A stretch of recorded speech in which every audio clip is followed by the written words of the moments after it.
अवकेनिंग Kryptonian blue line in Marvel 91 से 100 तक। इसके अलावा एक और बात है। इससे पहले कि टोनी कुछ जवाब दे पाता, निक फ्यूरी आगे की ओर झुक गया, अपनी कोहनियों को अपने घुटनों पर टिका लिया और अपनी उंगलियों को आपस में फंसा लिया। टोनी, तुम्हारे पिता एक हीरो थे। उन्होंने बलिदान दिए, ऐसे योगदान दिए जिनसे आज की दुनिया का स्वरूप तय हुआ है। और अब दुनिया को आपकी जरूरत है। क्या तुम हॉवर्ड के नक्शे कदम पर चलोगे या फिर एक प्लेबॉय के मुखौटे के पीछे छिपे रहोगे? अब चुनाव का समय आ गया है। इतना कहकर फ्यूरी धीरे धीरे उठा, हर कदम पर दर्द से कराहते हुए वह लंगड़ाते हुए कॉल्सन के साथ दरवाजे की ओर बढ़ा। मुझे भरोसा है कि आप सही फैसला लेंगे। और जब आप फैसला लेंगे तो आपको पता चल जाएगा कि मुझे कैसे ढूंढना है। अपनी आदत के अनुरूप फ्यूरी टोनी को जवाब देने का मौका दिए बिना ही गायब हो गया, मानो कोई जादूगर मंच से विदा हो रहा हो। टोनी ने उसे जाते हुए USLAVE बड़ी ही न भाव से देखा। क्या वो खुद को एक आंख वाला फॉरेस्ट गंप समझता है? उसने बुदबुदाते हुए कहा, आप नाटकीय विरामों के साथ भर्ती नहीं करते। उसने अपने बगल में रखे कवच पर नजर डाली और आह भरी। बिल्कुल मालरिक की तरह, वह सख्त उबला अंडा तमाशा करना पसंद करता है।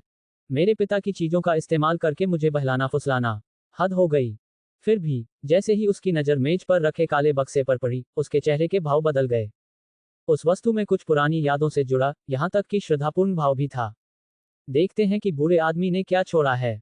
मालरिक ने एक बार उससे कहा था कि हॉवर्ड जो कुछ भी कहना चाहता था, वह सब उस डिब्बे के अंदर है।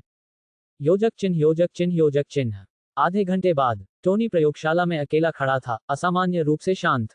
वह चुप्पी किसी तरह के ध्यान भटकने से नहीं आई थी, वह कुछ गहरी थी, कुछ निजी। उसने उस बक्से को खंगाला, धूल से सनी टेपें, इंजीनियरिंग के ब्लूप्रिंट और हाथ से लिखे नोट्स। कुछ भी क्रांतिकारी नहीं था। अंतिम टेप को छोड़कर, इसमें हॉवर्ड स्टॉक ने उस अब परसेप्शन तमक मॉडल का अनावरण किया जो बाद में स्टॉक इंडस्ट्रियल पार्क के रूप में विकसित हुआ। उन्होंने दावा किया कि यह डिजाइन भविष्य को बदल सकता है। मेलरिक की थोड़ी मदद से टोनी ने बहुत पहले ही इसके पीछे का रहस्य क्वेस्ट लिया था। लेकिन यह मॉडल नहीं थी जिसने उन्हें अवाक कर दिया। रिकॉर्डिंग के अंत में हॉवर्ड की ही आवाज थी, टोनी, तुम मेरी सबसे बड़ी रचना हो। उस एक वाक्य में जीवन भर की चुप्पी से कहीं अधिक अर्थ छिपा था। स्टॉक परिवार के पुरुष कभी भी प्यार का इजहार करने में अच्छे नहीं थे। टोनी अपने पिता की USLAVE बड़ी ईनता के बोझ तले पला बड़ा था। हावर्ड ने कभी भी आई लव यू नहीं कहा था। इसलिए टोनी ने विद्रोह किया, वह हर संभव तरीके से खुद को दिखाने, अपनी बात सुनाने और पहचान पाने की कोशिश करने लगा। और जब हॉवर्ड की मृत्यु हुई, तो वह अनसुलझा असंतोष टोनी के व्यक्तित्व का हिस्सा बन गया। लेकिन दशकों बाद अब उन शब्दों को सुनकर कुछ बदल गया। पहली बार उसे समझ आया, हॉवर्ड उससे प्यार करता था, बस उसे ये दिखाना नहीं आता था। वहां घंटों खड़े रहने के बाद टोनी ने आखिरकार अपना फोन उठाया और एक कॉल किया। योजक चिन्ह, योजक चिन्ह, योजक चिन्ह। हेलो, दिन में फोन, मुझे अभी से याद कर रहे हो? मालरिक की आवाज व्यंग्य से भरी हुई थी।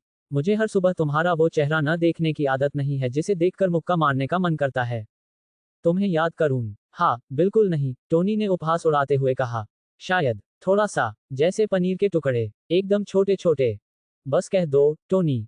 मैं हंसूंगा नहीं, ठीक है, शायद हंस भी दूं, लेकिन कम से कम यह ईमानदारी से होगा। टोनी ने गहरी सांस ली और उसके चेहरे पर एक दुर्लभ मुस्कान आ गई।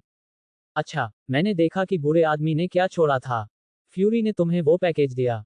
तुम्हें कैसा लग रहा है? एक वीडियो था, टोनी ने नर्म आवाज में कहा। उसने बहुत बातें की, लेकिन तुम्हारा जिक्र नहीं किया। उसने तुम्हारे आने से बहुत पहले ही वीडियो रिकॉर्ड कर लिया था। समझाने की जरूरत नहीं है। तुम ऐसा जता रहे हो जैसे मैं रोने वाला हूं। मालरिक रुका, तुम मुझसे क्या चाहते हो? टोनी एक पल के लिए हिचकिचाया, फिर बोला, हम हाइड्रा पर कब हमला करने जा रहे हैं? हावर्ड से पहली बार कुछ वास्तविक महसूस करने के बाद टोनी अब और चुप नहीं बैठ सकता था। उसके दुश्मन थे, और अब उसके पास एक वजह थी। क्या तुम्हें सच में नहीं पता? मालरिक ने जवाब दिया, हमने तो शुरू भी कर दिया है। क्या? टोनी उछल पड़ा, मुझे किसी ने क्यों नहीं बताया? योजक चिन्ह, योजक चिन्ह, योजक चिन्ह। हाइड्रा निष्क्रिय नहीं बैठा था। पियर्स ने रिकॉर्ड समय में शील्ड के संसाधनों को जुटाया और एक ही दिन में सभी राजनीतिक बाधाओं को दूर कर दिया। सुरक्षा परिषद में प्रत्येक प्रतिनिधि ने हाइड्रा को खत्म करने के वैश्विक अभियान का नेतृत्व करने के लिए शील्ड के पक्ष में मतदान किया। एजेंट अलर्ट पर थे, और उनमें छिपे हुए हाइड्रा के वफादार। वे शांत, संयमित और गंभीर थे। उनके अनजान सहयोगियों को वे निडर योद्धाओं की तरह प्रतीत होते थे, जो अपनी जान देने के लिए तैयार थे। नए रंगरूट और पूर्व सैनिक, दोनों ही उनकी ब्रेवरी से प्रेरित होकर उन्हें अपना आदर्श मानते थे। यहां तक कि अंतर्राष्ट्रीय पर्यवेक्षकों ने भी शील्ड की तत्परता की सराहना की। किसी को नहीं पता था कि एक बार ऑपरेशन शुरू हो जाने के बाद, वही एजेंट बिना किसी झिझक के अपने ही सहयोगियों पर हथियार तान देंगे। जल्द ही तैनाती के सभी अनुरोध स्वीकृत हो गए। शील्ड बेस से 3 हेलिकैरियर लॉन्च के लिए तैयार थे। पियर्स ने अपने सारे दांव लगा दिए थे। यह उनके जीवन का सबसे यादगार प्रदर्शन होने वाला था। योजक चिन्ह, योजक चिन्ह, योजक चिन्ह। न्यूयॉर्क के बाहर एक गुप्त अड्डे पर असली निक फ्यूरी अपना मानसिक संतुलन खो रहा था। लानत है, वह गुस्से से चिल्लाया, इधर उधर घूमते हुए और पट्टी बंधे पैर से दीवार पर लात मारते हुए बोला। सुरक्षा परिषद के वे बेवकूफ यह नहीं देख पा रहे कि पियर्स उन्हें फंसा रहा है। क्या तुम उस पर भरोसा नहीं करती थी? मारिया हिल ने पूरी सैन्य वर्दी पहने आत्मविश्वास से खड़े होकर पूछा। फ्यूरी के चेहरे पर USLAVE बड़ी ईच आ गई। मैं अंधा था। बोगोटा में पियर्स ने अपने बॉय स्काउट वाले अभिनय से मुझे बेवकूफ बना दिया। सन 1995 में फ्यूरी कोलंबिया में तैनात एक उपक्षेत्रीय अधिकारी से ज्यादा कुछ नहीं थे। बंधक संकट के दौरान पियर्स, जो उस समय एक राजनयिक थे, ने शांतिपूर्ण बातचीत पर जोर दिया था। लेकिन फ्यूरी ने आदेशों की अवहेलना की, एक जोखिम भरा हमला किया और पियर्स की बेटी सहित सभी को बचा लिया। इससे उनके मन में एक अटूट बंधन बन गया। लेकिन अब ये पता चलना कि पियर्स ही हाइड्रा का सदस्य था, यह बाइबल में वर्णित स्तर के विश्वासघात जैसा प्रतीत हुआ। टोनी स्टॉक से कोई खबर मिली? उसने गंभीर स्वर में पूछा। हमें कोई खबर नहीं मिली, कॉल्सन ने कंधे उचकाते हुए कहा। शायद हम संपर्क जानकारी देना भूल गए हों। संपर्क जानकारी? उसके पास एक AI सहायक है, धिक्कार है। उसे किसी स्टिकी नोट की जरूरत नहीं है। फ्यूरी ने दांत पीसते हुए कहा, इंतजार करना भूल जाओ। उस अयाश के साथ हो या उसके बिना, हम आगे बढ़ेंगे। उसने मेज पर मुट्ठी पटकी और शील्ड बेस की सैटेलाइट तस्वीरों की ओर इशारा किया। हमें हेलिकैरियर में घुसपैठ करनी होगी। अगर हम इसे नहीं रोकते हैं तो हाइड्रा जीत जाएगा। अगर हम असफल हो गए तो ये दुनिया खत्म हो जाएगी। योजक चिन्ह, योजक चिन्ह, योजक चिन्ह। दोनों पक्ष समय के साथ मुकाबला कर रहे थे। कागजों पर हेलिकैरियर में घुसपैठ करना आसान लग रहा था, लेकिन वास्तविकता में ऐसा बिल्कुल नहीं था। निक फ्यूरी के साथ होने के बावजूद उनके पास केवल 4 ही ऑपरेटिव उपलब्ध थे। 4 लोग विश्व स्तरीय सैन्य सुविधा में घुसपैठ करने की कोशिश कर रहे थे। ये तो किसी आत्मघाती मिशन जैसा लग रहा था। फिर भी न तो हॉकाई, न ही कॉल्सन और न ही हिल हिचकिचाए। उन्हें सचमुच विश्वास था कि दुनिया का भविष्य उनके कंधों पर टिका है। इसी दृढ़ विश्वास ने उन्हें रात भर जगाए रखा। वे योजनाओं का गहन अध्ययन करते रहे और एक हताश योजना बनाते रहे। हिल ने एकाग्रता से कहा, हमें सीधे कमांड सेंटर पर हमला करना होगा। मुझे विश्वास है कि हमें एजेंटों के बीच सहयोगी मिल जाएंगे। हमें उन्हें जल्द से जल्द अपने पक्ष में करना होगा। यह एक मुश्किल मौका है, हॉकाई ने जवाब दिया, लेकिन हमारे पास यही एकमात्र विकल्प है। आइए इसका पूरा फायदा उठाएं। मैं टोनी स्टॉक से दोबारा संपर्क करने की कोशिश करूंगा, कॉल्सन ने आगे कहा। जब सबसे ज्यादा जरूरत होगी तब वो सामने आएगा। जब तीनों अपने अपने रास्ते चले गए तो फ्यूरी वहीं स्थिर खड़ा रहा। उनके चेहरे पर गंभीरता छा गई। सब कुछ बहुत तेजी से बिगड़ गया था। उसे उम्मीद थी कि वह रणनीति और छल के जरिए चुपचाप शील्ड को वापस अपने कब्जे में ले लेगा। इसके विपरीत, रातों रात विश्व नेताओं को किसी तरह हाइड्रा के अस्तित्व का पता चल गया और अब पूर्ण युद्ध अपरिहार्य था। उसके पास अब समय नहीं था। कुछ देर अकेले खड़े होकर सोचने के बाद उसने अपना फोन उठाया। टेलोस, मुझे तुम्हारी मदद चाहिए। स्क्रूल्स का नेता टालोस, स्वॉर्ड एंड फ्यूरी के आखिरी हिडन कार्ड का एक प्रमुख सहयोगी। हाँ, फ्यूरी का तुरुप का पत्ता एक ऐसी एलियन प्रजाति थी जो रूप बदलने और घुसपैठ करने में सक्षम थी। वह उन्हीं पर भरोसा कर रहा था कि वे पलड़ा भारी कर देंगे। योजक चिन्ह, योजक चिन्ह, योजक चिन्ह। इसी बीच ब्रुकलिन में मालरिक अपनी बढ़ी हुई सुनने की क्षमता के कारण बातचीत को सुनते सुनते लगभग हंस पड़ा। वह काला उबला अंडा तब भी सतर्क रहता है जब उसे नहीं रहना चाहिए, और तब भी लापरवाह हो जाता है जब ये सबसे ज्यादा मायने रखता है। स्क्रल्स वैसे नहीं थे जैसा फ्यूरी ने सोचा था। फिल्मों में उन्हें शरणार्थी और क्री के अत्याचारों के शिकार के रूप में दिखाया गया था, लेकिन कॉमिक्स में वे बिल्कुल भी निर्दोष नहीं थे। वे ब्रह्मांडीय महत्वाकांक्षाओं वाले भगोड़े थे। सेलेस्टियल्स द्वारा निर्मित स्क्रल्स अन्य प्राणियों की शक्ल सूरत की नकल कर सकते थे और कुछ मामलों में तो उनकी शक्तियों की भी नकल कर सकते थे। उनमें से कुलीन वर्ग के सुपर स्क्रल्स और भी अधिक खतरनाक थे। वे अलौकिक क्षमताओं को 70% तक की सटीकता के साथ दोहराने में सक्षम थे। हालांकि फिल्म जगत ने उनके खतरे को कम कर दिया, शक्ति की प्रतिकृति को रक्त के नमूनों और तकनीक तक सीमित कर दिया, फिर भी उनका असली खतरा बना रहा। पृथ्वी पर उनकी उत्पत्ति का पता 1 दशक से भी अधिक समय पहले लगाया जा सकता है। क्री से भागने के बाद टालोस और उसके लोग कैप्टन मार्वल और निक फ्यूरी की मदद से यहां उतरे। उस समय उन्होंने खुद को हानिरहित, शांत स्वभाव वाले पीड़ित के रूप में प्रस्तुत किया जिन्हें शरण की आवश्यकता थी। फ्यूरी ने इस बात को पूरी तरह से मान लिया। उन्होंने और कैप्टन मार्वल ने उनके लिए एक नया घर क्वेस्ट्स का संकल्प लिया। लेकिन वह क्वेस्ट 1 दशक से अधिक समय तक चली, और उस दौरान टेलोस ने चुपके से अपने रिश्तेदारों को एक संदेश भेजा। धरती सुरक्षित है, आओ। अब लाखों स्क्रूल्स मनुष्यों के बीच रहते थे। और समय बीतने के साथ उन्हें एहसास हुआ कि पृथ्वी न केवल सुरक्षित थी, बल्कि आदर्श भी थी। वे मनुष्यों को उद्धारकर्ता के रूप में नहीं, बल्कि बाधाओं के रूप में देखने लगे। लेकिन फ्यूरी ने उन पर आंख बंद करके भरोसा किया और इस बात को कभी नहीं देखा। शायद वह ऐसा नहीं चाहता था। शील्ड के निदेशक के पद तक उसकी तीव्र तरक्की का श्रेय काफी हद तक स्क्रल्स को जाता है, जिन्होंने पर्दे के पीछे से चुपचाप उसकी मदद की थी, नकल की थी, जासूसी की थी और यहां तक कि उच्च पदस्थ अधिकारियों को भी प्रतिस्थापित किया था। मालरिक ने अपना सिर हिलाया। लाखों मिस्टिक स्तर के रूप बदलने वाले जीव, भले ही वे यहाँ शुद्ध इरादों से आए हों, लेकिन अब उनके इरादे बिल्कुल भी शुद्ध नहीं हैं। उसकी तुलना में उनके द्वारा अभी स्थापित किया गया मेन इन ब्लैक संगठन बच्चों का खेल प्रतीत होता था। एक बार हाइड्रा से निपट लिया जाए तो हमें उन हरे रंग की चमड़ी वाले अतिक्रमणकारियों से भी निपटना होगा। योजक चिन्ह योजक चिन्ह योजक चिन्ह। जब हेलिकैरियर लॉन्च हुए तो फ्यूरी और उनकी टीम ने वास्तव में घुसपैठ को अंजाम दिया। हॉकाई की योजना कामयाब रही। उन्होंने निगरानी प्रणालियों को चकमा दिया, गश्ती दल से बच निकले और घुसपैठ कर ली। कोई चेतावनी नहीं, कोई बाधा नहीं। कॉल्सन और हॉकाई ने राहत भरी नजरों से एक दूसरे का अभिवादन किया। विश्वास नहीं हो रहा, ये सच में काम कर गया। शायद ऊपर वाला हमारी रक्षा कर रहा है, कॉल्सन ने बुदबुदाते हुए कहा। सच सिर्फ फ्यूरी को पता था। महत्वपूर्ण स्थानों पर तैनात सुरक्षाकर्मियों को बदल दिया गया है। वैश्विक सुरक्षा एजेंसियों के अधिकारी बदल दिए गए। फ्यूरी के आदेश पर सभी को स्क्रल से बदल दिया गया। ये घुसपैठ कोई चमत्कार नहीं थी, ये सुनियोजित थी। अब मिशन आगे बढ़ सकता था। इस गलियारे से जाओ, ये सीधे कमांड डेक तक जाता है, हॉकाई ने आगे बढ़ते हुए कहा। हम इस हेलिकैरियर पर कब्जा कर लेंगे और इसका इस्तेमाल करके बाकी दोनों को मार गिराएंगे। जल्दी करो, फ्यूरी, समय हमारे पक्ष में नहीं है।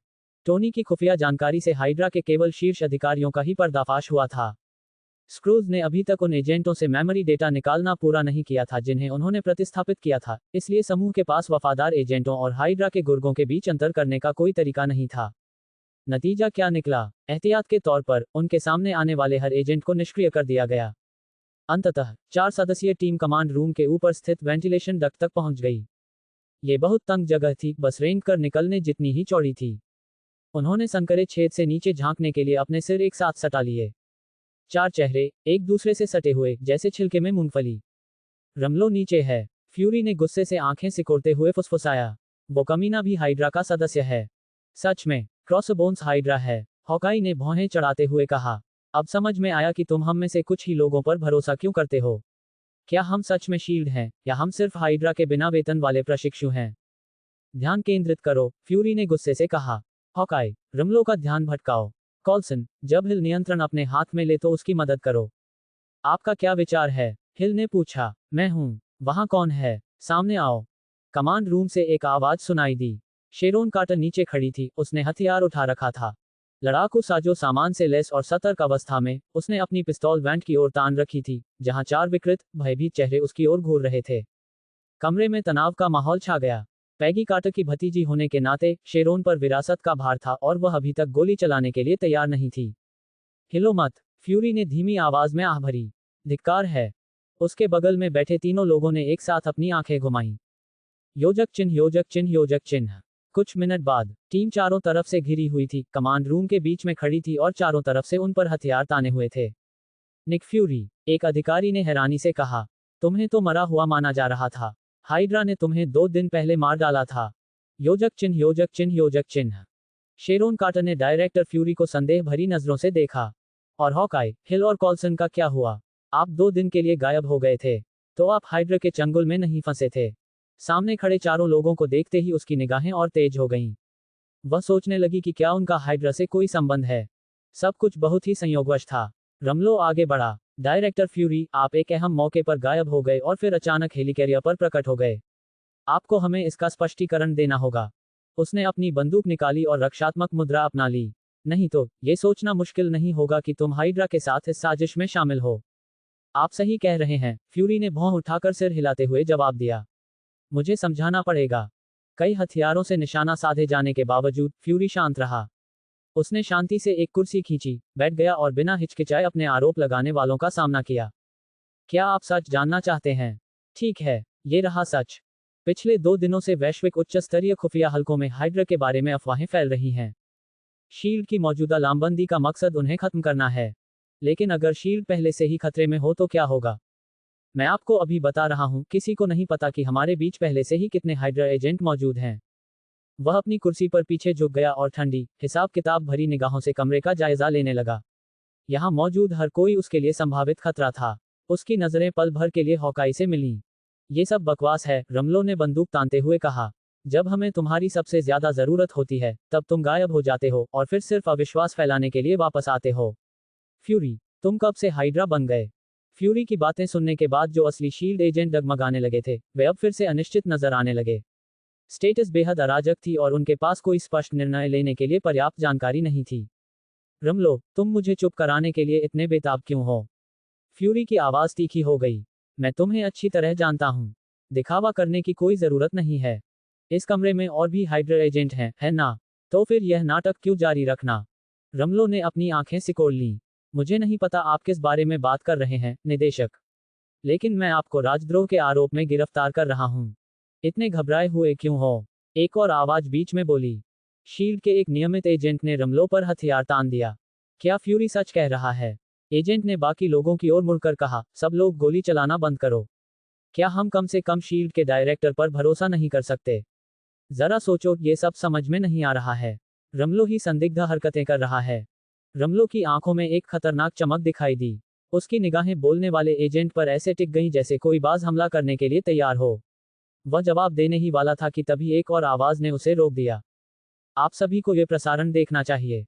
कंप्यूटर पर बैठी एक महिला एजेंट ने तुरंत एक प्रोजेक्शन चालू किया, जिससे मुख्य स्क्रीन पर लाइव फीड प्रदर्शित होने लगी। Live stream. कमरे में तनाव अचानक अवास्तविक सा लगने लगा। ठीक उसी समय जब हालात बिगड़ने ही वाले थे, उन्हें एक प्रसारण देखने के लिए कहा जा रहा था। अपनी उलझन के बावजूद सभी लोग स्क्रीन की ओर मुड़ गए। यह एक प्रेस कॉन्फ्रेंस थी। पोडियम के बगल में एक जानी पहचानी हस्ती खड़ी थी। संक्षेप में, मैंने कुछ ही दिन पहले रेड रूम के अंतिम अवशेषों को नष्ट कर दिया।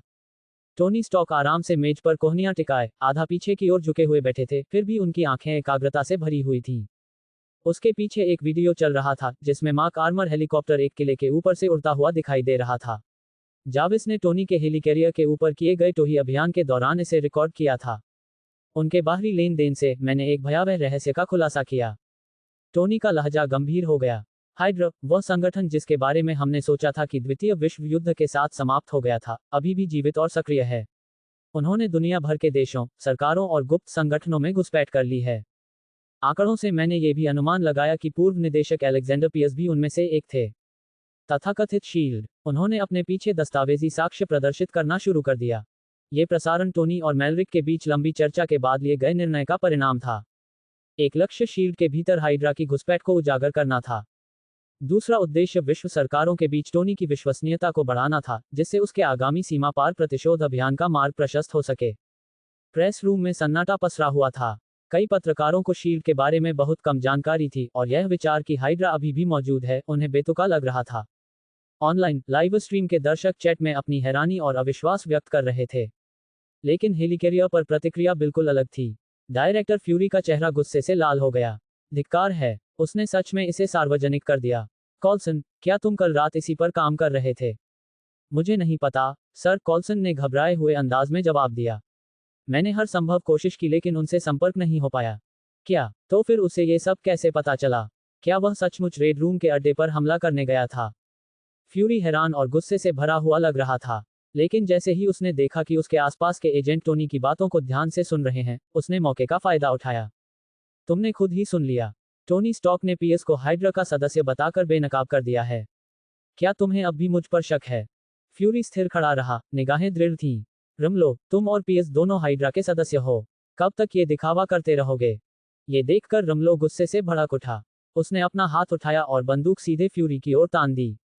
लेकिन इससे पहले कि वह गोली चला पाता, हॉकाई ने अपना धनुष खींच लिया था। इसे छोड़ दो, बार्टन ने ठंडे स्वर में आदेश दिया। तनाव ऐसे भड़क उठा जैसे सूखी लकड़ी आग की लपटों से टकरा जाए। हर जगह बंदूकें लहराई गईं। संदेह धीरे धीरे सशस्त्र टकराव में बदल गया। शेरोन कार्टर और कई एजेंटों ने अपने हथियार रमलो की ओर ताने हुए थे। अन्य लोगों ने अपना निशाना फ्यूरी और उसके समूह पर साध रखा था। गद्दारों का पर्दाफाश हो गया। फ्यूरी की आवाज शांत रही। मुझे पता था कि आप में से बहुत से लोग हैं। बस इतनी बड़ी संख्या की उम्मीद नहीं थी। लेकिन इससे पहले कि वह कुछ और कह पाता, गोली चलने की आवाज सुनाई दी। वह चिंगारी जिसने बारूद के ढेर में आग लगा दी। हर तरफ से गोलियों की आवाज गूंज उठी। बंदूकों की चिंगारियों से कमरा जगमगा उठा, धुआं हवा में भर गया और चारों तरफ अफरा तफरी मच गई। हॉकाई और रमलो के बीच एक क्रूर झड़प हुई, जिसमें हॉकाई ने तीर चलाए और उस अफरा तफरी के बीच एक हाइड्रा एजेंट को मार गिराया। लेकिन तभी फ्यूरी का समर्थन करने वाले एजेंटों में से एक को गोली लग गई और वह गिर पड़ा। गिरते ही उसका शरीर चमक उठा और उसके नीचे की हरी त्वचा दिखाई दी। रूप बदलने वाला प्राणी, इंसान भी नहीं। फ्यूरी की आंखें चौड़ी हो गईं। नहीं, ध्यान भटकने के कारण उसे धक्का देकर जमीन पर गिरा दिया गया। एक एक करके उसके सहयोगी या तो मारे गए या अपंग हो गए। अंततः हॉकाई खुद भी हार गया और एक जोरदार प्रहार से बेहोश होकर गिर पड़ा। हेलिकैरियर का आंतरिक प्रतिरोध पूरी तरह से नष्ट हो गया था। इसी बीच एक ऐसे कोने में जिसे आसानी से नजरअंदाज किया जा सकता है, टोनी के प्रसारण को लाइव स्ट्रीम करने वाली महिला एजेंट अब कंसोल के नीचे छिपी हुई थी। वह लगातार अराजकता का वीडियो बनाती रही और फुटेज को एक सुरक्षित नेटवर्क के माध्यम से प्रसारित करती रही। वह कोई सामान्य एजेंट नहीं थी। वह एजेंट के नाम से जानी जाने वाली एक गुप्त एजेंट थी, जिसे मैन इन ब्लैक कहा जाता था, जिसे सब कुछ उजागर करने के लिए भेजा गया था। योजक चिन्ह, योजक चिन्ह, योजक चिन्ह। दूसरी बार एजेंट के ने एन्क्रिप्टेड चैनल के माध्यम से मैन इन ब्लैक के आंतरिक उपग्रह को लाइव फुटेज प्रसारित किया।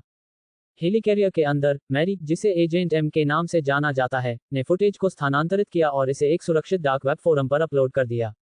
वेबसाइट के बैनर पर लिखा था, बढ़ती लहर। राइजिंग टाइड एक विकेंद्रीकृत हैकर समूह था जो पुराने हैकर एलायंस के समान था। इसके सदस्य, जो दुनिया भर में फैले हुए थे, एक दूसरे की पहचान से शायद ही परिचित थे। उन्होंने पारदर्शिता, सूचना की स्वतंत्रता और डिजिटल मुक्ति का समर्थन किया। साइबरस्पेस के भूतों की तरह उन्होंने सरकारों द्वारा दबाए गए रहस्यों को उजागर किया, हवा की तरह अदृश्य रूप से आगे बढ़ते हुए कीबोर्ड वाले डिजिटल जोरो। एजेंट एम की पोस्ट ने तुरंत सबका ध्यान आकर्षित किया। एम, क्या किसी ने टोनी स्टॉक की प्रेस कॉन्फ्रेंस देखी? मैंने इसके लिए शील्ड के सुरक्षित सर्वरों को हैक किया था। एक नज़र डालिए। Video link. स्काई, मैंने अभी अभी देखा। मैं भी यही देखने की सोच रही थी, लेकिन तुमने मुझसे पहले देख लिया, हमेशा की तरह तेज। अनाम, एक रुको। एम, क्या वह वीडियो असली है? माइल्स, स्काई, तुम्हारी क्षमताओं का अभी भी पता लगाया जा सकता है। मेरी मदद के बिना सरकारी प्रणालियों में छेड़छाड़ मत करो। स्काई, शांत हो जाओ, गुरुजी। समझ गई। अनाम, दो हंसी मजाक को भूल जाए, ये वीडियो तो बिल्कुल ही चौंकाने वाला है। इस साल मैंने जितने भी लीक देखे हैं, उनमें ये सबसे बड़ा लीक है। अनाम 3, हे भगवान, ये तो शील्ड के निदेशक हैं, है ना? हमने इन्हें पहले फाइलों में देखा था। क्या हाइड्रा ने सचमुच सत्ता हथिया ली है? अनाम 1, तो हाइड्रा बच गया और शील्ड की सुरक्षा में सेंध लग गई, जैसा कि स्टॉक ने कहा था। हमें कार्रवाई करनी होगी। माइल्स, हम तो बस हैकर्स हैं। आपको क्या लगता है कि हम क्या कर सकते हैं? स्काई, हम वही करते हैं जो हम सबसे अच्छा करते हैं, सच का प्रसारण। हर किसी को इसे देखने का हक है। अनाम 1, स्काई सही कह रही है। यही राइजिंग टाइड का पल है। चलो कुछ सबक क्रैश करते हैं। अनाम 2, लेकिन अधिकांश सोशल प्लेटफॉर्म स्टॉक इंडस्ट्रीज के स्वामित्व में हैं। उनके फायरवॉल बेहद सख्त हैं। एम, ये काम मुझ पर छोड़ दो। वितरण का काम हम संभाल लेंगे। स्काई, बहुत बढ़िया। और वीडियो पर हमारे लोगों का वाटरमार्क लगाना ना भूलें। एम, पहले से ही इस पर काम चल रहा है। योजक चिन्ह, योजक चिन्ह, योजक चिन्ह। 10 मिनट बाद स्टॉक इंडस्ट्रीज द्वारा प्रबंधित प्रत्येक ऐप और होम पेज पर एक विशाल बैनर दिखाई दिया। खुलासा, हाइड्रा की वापसी, वो बातें जो सरकार आपसे छुपा रही है। राइजिंग टाइड प्रामाणिकता की गारंटी देता है। बैनर पर क्लिक करने से एक प्रभावशाली वीडियो संकलन खुल गया। इसमें निक फ्यूरी और उनकी टीम को शील्ड हेलिकैरियर में घुसपैठ करते और पराजित होने से पहले एक भीषण लड़ाई में शामिल होते हुए दिखाया गया था। पूरा मिशन घंटों तक चला, लेकिन वीडियो को 5 मिनट के रोमांचक दृश्य में समेट दिया गया। सटीक संपादन, गतिशील स्पीड और यहां तक कि नाटकीय संगीत भी एक्शन बीट्स के साथ पूरी तरह से मेल खाता है। इसका श्रेय एजेंट एम को गया या जाविस को, ये स्पष्ट नहीं था, लेकिन नतीजा बेहद विस्फोटक रहा। ये वीडियो सभी प्रमुख वेबसाइटों के पहले पृष्ठ पर प्रदर्शित हुआ। कुछ ही मिनटों में लाखों लोगों ने लिंक पर क्लिक किया। कमेंट सेक्शन में जबरदस्त प्रतिक्रिया देखने को मिली। ये तो चौंकाने वाली बात है। क्या हाइड्रा सचमुच वापस आ गया है? ऐसा लग रहा है जैसे मेरे दादाजी, जिन्होंने द्वितीय विश्व युद्ध में लड़ाई लड़ी थी, कब्र से उठकर मुझे बता रहे हों कि हाइड्रा अभी भी सक्रिय है। शील्ड एकदम बेकार है। निर्देशक एक ही झटके में कैसे हार सकता है? फ्यूरी को भूल जाओ, फर्श पर पड़े उस हरे रंग के आदमी का क्या काम है? क्लोन तकनीक। वह विनाश और मुक्ति के बारे में चिल्ला रहा है। क्या हम एक और विश्व युद्ध की ओर बढ़ रहे हैं? सोशल मीडिया पर हलचल मच गई। कुछ लोगों ने इसे हल्के में लिया तो कुछ घबरा गए। लेकिन एक बात स्पष्ट थी, दुनिया अब पहले जैसी नहीं रही। योजक चिन्ह, योजक चिन्ह, योजक चिन्ह। शील्ड मुख्यालय में उपस्थित प्रतिनिधियों की प्रतिक्रियाएं बहुत अलग अलग थीं। पियर्स ने दुनिया भर से सैकड़ों प्रतिनिधियों को इकट्ठा किया था। उन्होंने उन्हें सुविधा केंद्र का दौरा कराकर, शील्ड की पेशेवर दक्षता का प्रदर्शन करके और यह आश्वासन देकर कि सब कुछ नियंत्रण में है, उनका मनोरंजन किया।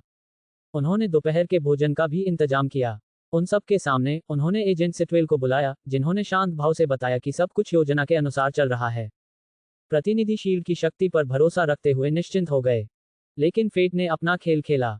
एक प्रतिनिधि का फोन बजा, फिर दूसरे का, और फिर तीसरे का। दर्जनों आवाजें आपस में टकराकर अराजकता का एक डिजिटल संगीत बना गईं। असमंजस में पड़े प्रत्येक प्रतिनिधि ने उत्तर दिया, लेकिन कुछ ही सेकंड में उनके चेहरे पीले पड़ गए। व्हाइट बेयर कंट्री के प्रतिनिधि ने सबसे पहले कार्रवाई की। उन्होंने अपनी स्क्रीन को सम्मेलन के मुख्य होलो स्क्रीन पर प्रोजेक्ट किया और स्टॉक का लाइव वीडियो प्रसारित किया। फिर आया दूसरा झटका, राइजिंग टाइड का रिसाव। कमरे में सन्नाटा छा गया। फुटेज पर निगाहें गड़ाए, हर पल को आत्मसात करते हुए। पियर्स के चेहरे के भाव विनम्रता से ठंडेपन में बदल गए, फिर उससे भी बदतर स्टेटस में स्थिर हो गए, एक उपहासपूर्ण मुस्कान। वीडियो खत्म होने पर सब लोग उसे घूरने लगे। कुछ कहना है, निदेशक पियर्स? व्हाइट बेयर कंट्री के प्रतिनिधि ने अपना ब्लेजर उतारते हुए पूछा, जिससे उनका आश्चर्यजनक रूप से मजबूत शरीर दिखाई दिया, जो स्पष्ट रूप से लड़ाई के लिए तैयार था। बाकी लोग भी एक एक करके खड़े हो गए और उसके साथ कतार में लग गए। विषय स्पष्ट था, पियर्स की साख खतरे में थी, और शील्ड में हाइड्रा का आतंक फैला हुआ था। प्रतिनिधिमंडल को अब एहसास हो गया था कि वे दुश्मन के इलाके में हैं। कुछ लोगों ने प्रतिरोध करने की तैयारी की, अन्य लोगों ने मदद के लिए गुहार लगाने की सोची। पियर्स ने सिर्फ हल्की सी हंसी दी। उसने शांत भाव से अपने संचार उपकरण पर टैप किया, उन्हें काबू में करो। दरवाजे अचानक खुल गए। दर्जनों सशस्त्र एजेंट अंदर घुस आए और निशाना साधने से पहले कमरे में आंसू गैस के गोले दागे। पियर्स उनके पास से गुजरा, परछाई में उसके चेहरे के भाव समझ से परे थे। उसने ठंडे स्वर में हवा में कुछ बुदबुदाया। बढ़ता ज्वार, टोनी स्टॉक, मुझे उम्मीद है कि आप दोनों ने अपने विदाई संदेश लिख लिए होंगे। योजक चिन्ह, योजक चिन्ह, योजक चिन्ह। अंधेरा कमरा एकदम शांत था। हाइड्रा के नेता एक बार फिर होलोग्राफिक प्रोजेक्शन के माध्यम से एकत्रित हुए। उनकी पिछली मुलाकात के विपरीत, जो बारूद से भरे किसी बैरल की तरह तनावपूर्ण और अस्थिर थी, इस बार सभी लोग शांति से बैठे थे। वे अपने सामने रखी गोलमेज को घूर रहे थे, हाथ जोड़े, चेहरे गंभीर। कुछ दिन पहले उन्होंने शैंपेन से टोस्ट किया, एक दूसरे को गले लगाया और अपनी भव्य योजनाओं पर चर्चा की। अब, महज कुछ ही रातों बाद, कभी रहस्यमयी रहा हाइड्रा सबके सामने उजागर हो गया था, ठीक वैसे ही जैसे गली का कोई चूहा जिसे सब जानते हों। गद्दार कौन है? बैरन स्टॉक ने अपनी मुट्ठियां भींच ली, उनका चेहरा कल से भी अधिक पीला पड़ गया था। इससे कोई फर्क नहीं पड़ता कि हमें किसने धोखा दिया, या धोखा देने वाला कोई है भी या नहीं, पियर्स ने धीमी आवाज में कहा। हमारे सभी नेताओं का पर्दाफाश हो चुका है। उन्होंने आगे कहा, हमें या तो जीवित रहने के लिए अपने शरीर का एक अंग काटना होगा, नए नेतृत्व के लिए जिंदगियों का सौदा करना होगा, या फिर दुनिया पर नियंत्रण हासिल करने के लिए जमकर युद्ध की घोषणा करनी होगी।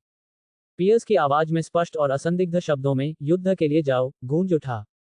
युद्ध करें, अभी। श्रीमती हाइड्रा अविश्वास से पलकें झपकाईं। लेकिन इनसाइड प्लान तो अभी सिर्फ एक 5वां हिस्सा ही पूरा हुआ है। हम कैसे लड़ेंगे? यह आसान है, पियर्स ने मेज पर हाथ मारते हुए कहा। हम वैसे ही लड़ेंगे जैसे शमिट ने 70 साल पहले लड़ा था। उन्होंने अपनी रणनीति का खुलासा किया। मैंने तीनों हेलिकैरियरों पर 10-10 हाइड्रोजन बम लगा दिए हैं।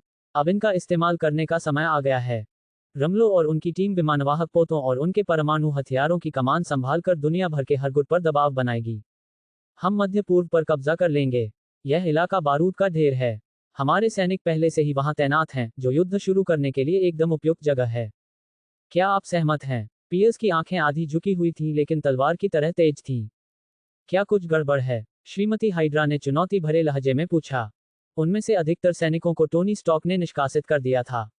उनकी युद्ध क्षमता संदिग्ध है। उसे लगा कि पियर्स अपना मानसिक संतुलन खो रहा होगा। क्या वह विश्व युद्ध शुरू कर देगा? क्या उसे सच में लगता है कि हाइड्रा के पास आज भी उतनी ही शक्ति है जितनी 70 साल पहले थी? और आपने क्या कहा? हेलिकैरियर पर परमाणु बम। उसने अपनी आंखें सिकोड़ लीं। क्या तुम मुझे और स्ट्रकर को धोखा दे रहे हो? इन हथियारों से तुम्हारा क्या इरादा है? तैयार रहना। पियर्स ने अपनी टाई को घुमाया, शांत लेकिन धमकी भरे अंदाज में। ये वो संपत्तियां हैं जिन्हें मेरे गुट ने दशकों तक इकट्ठा किया है। रोकथाम के लिए, या देशद्रोहियों को खत्म करने के लिए? उसकी नजर बैरन स्ट्रकर और उसके आदमियों पर पड़ी। श्रीमती हाइड्रा धीरे धीरे उठी। क्या आप हमें धमकी दे रहे हैं? मैं बस अगले कदम की रूपरेखा बता रहा हूं, पियर्स ने कमरे में नजर घुमाते हुए कहा। तो, क्या आप युद्ध में जाने के लिए सहमत हैं? बैरन स्ट्रकर और श्रीमती हाइड्रा ने अनिच्छा से, लेकिन दबाव में आकर एक दूसरे की ओर देखा। उद्धरण चिन्ह ... सहमत हूं। बाकी लोगों ने भी नेताओं के फैसले का तुरंत अनुसरण किया। योजक चिन्ह योजक चिन्ह योजक चिन्ह। जब पीएस बैठक कक्ष में लौटा तो अंतर्राष्ट्रीय प्रतिनिधि अपनी सीटों पर फंसे बैठे थे, बंधे हुए थे और उसे घूर रहे थे। उत्साहित मत होइए, मुझे पता है कि आपको लगता है कि आपके देश जल्द ही हाइड्रा को फिर से खत्म करने के लिए सेना तैनात करेंगे। लेकिन इसे देखिए, उसने प्रोजेक्शन बदल दिया। पृथ्वी की एक छवि दिखाई दी जिसमें सैन फ्रांसिस्को, पोलैंड और सोकोविया के ऊपर 3 हेलिकैरियर चिन्हित थे जो घनी आबादी वाले शहरों के ठीक ऊपर 1000 मीटर की ऊंचाई पर मंडरा रहे थे।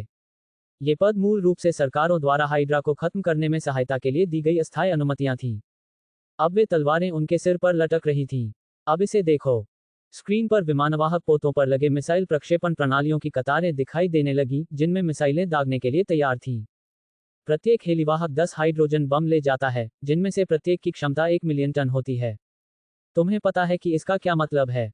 हम किसी भी क्षण नीचे स्थित शहरों पर उन बमों को विस्फोटित कर सकते हैं। यदि आप इतिहास में सामूहिक हथियारों के रूप में कुख्यात नहीं होना चाहते हैं, तो आप हमारी बात मानेंगे। पियर्स ने शांत और निडर होकर मुस्कुराया। अरे शैतान, कोई तुम्हारी बात नहीं मानेगा। जाओ और अपना संदेश पहुंचाओ।